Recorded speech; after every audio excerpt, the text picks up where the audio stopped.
क्या सच में कराची में किसी का सर काट के फुटबॉल खेला गया? क्या दाऊद इब्राहिम सच में पाकिस्तान में रह के सब कुछ ऑपरेट कर रहा था? क्या हमजा अली मजारी जैसा कोई एजेंट है भी, और अगर है तो क्या वो पाकिस्तान की जेल में इस वक्त बंद है? अगर आपने धुरंधर द रिवेंज देख ली तो ये वीडियो आपके लिए। आदित्य धर की इस मूवी में पीक डिटेलिंग से लेकर कितनी मूवी में सच्चाई है और कितना झूठ, एक एक करके सब पे बात करेंगे। लेकिन सबसे पहला द मोस्ट डिस्टर्बिंग सीन। तो मूवी में हमने देखा रहमान डकैत की मौत के बाद उजैर बलोच बहुत ही गुस्सा है, और मूवी में दिखाया जिस सर से वो फुटबॉल खेल रहा है वो अरशद पप्पू का है। 2003 में लिहारी में उजैर बलोच के फादर को किडनैप कर लिया अरशद पप्पू ने। क्यों? क्योंकि मूवी में भी हमने देखा कि अरशद पप्पू को बलोच से एकदम अंदर से चिढ़ थी। वो चाहता था कि इनकी पूरी नस्लें, इनकी पूरी जनरेशन खत्म कर दे। अब बाप को किडनैप करने के बाद अरशद पप्पू फिरौती मांगता है उजैर बलोच से, और उजैर बलोच फिरौती देता भी है लेकिन फिर भी उसके बाप को मार देता है। बस यहीं पे उजैर बलोच का मकसद बन जाता है अरशद पप्पू का इसी लिहारी के बीच सड़क में गला काटूंगा, और इसीलिए वो रहमान डकैत की गैंग को ज्वाइन करता है। अब 2009 में जब रहमान डकैत मर गया तो उजैर बलोच जो उसका राइट हैंड था उसके हाथ में पावर आ गई। 2013 में उजैर बलोच ने अरशद पप्पू और उसका भाई यासिर अलाफात को किडनैप किया, दोनों को मारा, अरशद पप्पू का गला काटा और लियारी के स्ट्रीट्स पे फुटबॉल खेला, और ये सब कुछ लियारी के पब्लिक के सामने। और इतनी बेरहमी सिर्फ और सिर्फ इसलिए ताकि पूरे लियारी को पता चले कि कौन सत्ता में आ चुका है। लेकिन ये पावर धीरे धीरे फिसल रही थी, ज्यादा टाइम तक वो पावर में नहीं था। और मूवी में भी हमको दिखाया गया कि 2013 के अंदर मल्टीपल केसेस उस पर चलाए और उसको जेल में ही रखा।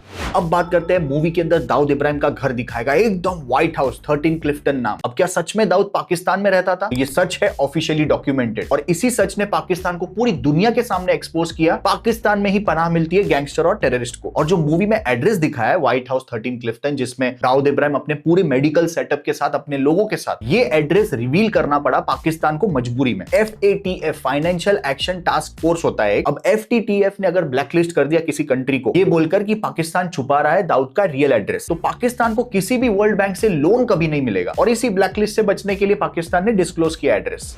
अब बात करते हैं तीसरी पीक डिटेलिंग। इतना खतरनाक विलन SP असलम, जिसने नाक में दम कर दिया था सारे टेररिस्ट के। और मेरे साथ दगाबाजी की ना तो मारने से पहले तुझे रणवा बना दूंगा। ये खुद भी एक टेररिस्ट से कम नहीं था, लेकिन जैसा आपने मूवी में देखा है SP असलम को, उससे भी ज्यादा ब्रूटल और खतरनाक था। अब मैं सोच रहा हूँ साला इतना खतरनाक आदमी एक कार स्पोर्ट में मर गया। तो भाई ये सच है। अब हुआ क्या? अब मूवी में दिखाया SP असलम ने टीनेजर बलोच को मार दिया। ये बात हमजा जाके बलोच के हेड को बताता है। अब रियल में उसके साथ क्या हुआ था? उसी के बंगलों के बाहर 2012 में SP असलम के ऊपर घातक हमला किया था। उसके घर के बाहर एक सुसाइड बॉम्बिंग ट्रक लगा दी और पूरा घर उड़ा दिया। लेकिन SP असलम इसमें भी बच गया, उसके 8 मेंबर्स मर गए। लेकिन 2014 में लियारी के एक्सप्रेसवे पे एक सुसाइड बॉम्बिंग कार आके टकराती है उसकी कार से, SP Aslam on the spot मरता है। अब मूवी में दिखाया SP असलम ने बलोच के टीनेजर्स को मारा था, तो वो बदला लेना था, तो उन्होंने ये किया, और ये पूरा प्लान हमजा करता है। लेकिन रियल में SP असलम की मौत का जिम्मा TTP यानी कि तारीख तालिबान पाकिस्तान रिस्पॉन्सिबिलिटी लेती है। इन शॉर्ट रियल लाइफ में SP असलम मरा था। कैसे मरा था मूवी में दिखाया, लेकिन उसकी प्लानिंग हमजा ने की। कैसे बलोच वालों को भड़काया SP असलम के खिलाफ और उसको मारा, ये सब फ्रिक्शनल है।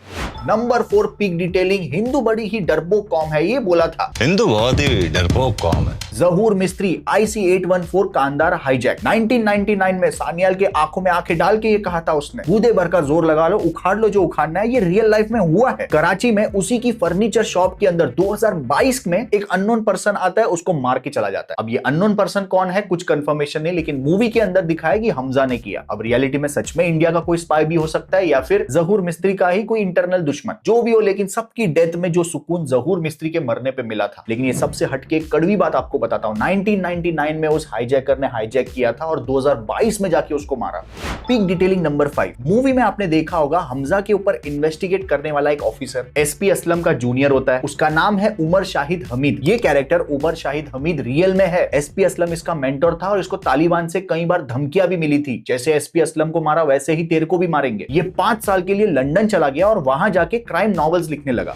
अगली पीक डिटेलिंग फिर से उजैर बलोच। ये एक ऐसा कैरेक्टर है पूरे धुरंधर मूवी के अंदर जिसकी जैसी स्टोरी थी वैसी की वैसी मूवी में दिखाई है। मूवी में जैसा दिखा है कि ये दुबई चला जाता है, वहां से आने के बाद रेंजर्स इसको अरेस्ट कर लेते हैं। एग्जैक्टली ऐसा ही होता है। जैसे ही पाकिस्तान में एंटर करता है वहीं से इसको पकड़ के जेल में डाल देते हैं, 12 साल तक सड़ाते हैं और अलग अलग इस पे केसेस चलाते हैं। और सबसे best climax Dhurandhar the revenge का एंड में जब पता चलता है, ISI का मेजर एंड में हमजा को पकड़ लेता है, उसको टॉर्चर करता है। फोन पे अजय सानियाल को बोलता है कि अब देख पूरी दुनिया के सामने कैसी बजाते हैं तेरी। वहां से अजय सानियाल वीडियोस भेजता है जिसमें ये ISI का मेजर रशिया के साथ अपने देश को बेचने चला था। फड़ियाती है इसकी, सॉरी भाई माफ कर दो। अजय सानियाल बोलते हैं 24 घंटे देता हूं तेरे को, हमजा को छोड़ देना। वहां से ये ISI मेजर बोलता है कि भाई सबको पता है पूरे पाकिस्तान पाकिस्तान को पता है कि एक इंडियन मुजाहिदीन पकड़ लिया है। वहां से शातिर हमजा बोलता है कि उजैर बलोच को मैंने इसी दिन के लिए रखा था। तो भाई लोग, आज जब आप ये वीडियो देख रहे हो, उजैर बलोच जिंदा है, मरा नहीं है। वो आज भी पाकिस्तान की जेल में बंद है। मैंने पहले ही बताया था, दुबई से आ रहा था, पाकिस्तान के रेंजर्स ने पकड़, 12 साल की जेल हुई है उसको। इन शॉर्ट, मूवी में 90% जितनी भी घटनाएं दिखाई है वो सारी रियल हुई है। बस जो 10% है, हमजा अली मजारी, उसको कितने क्रिएटिवली इंटीग्रेट किया है,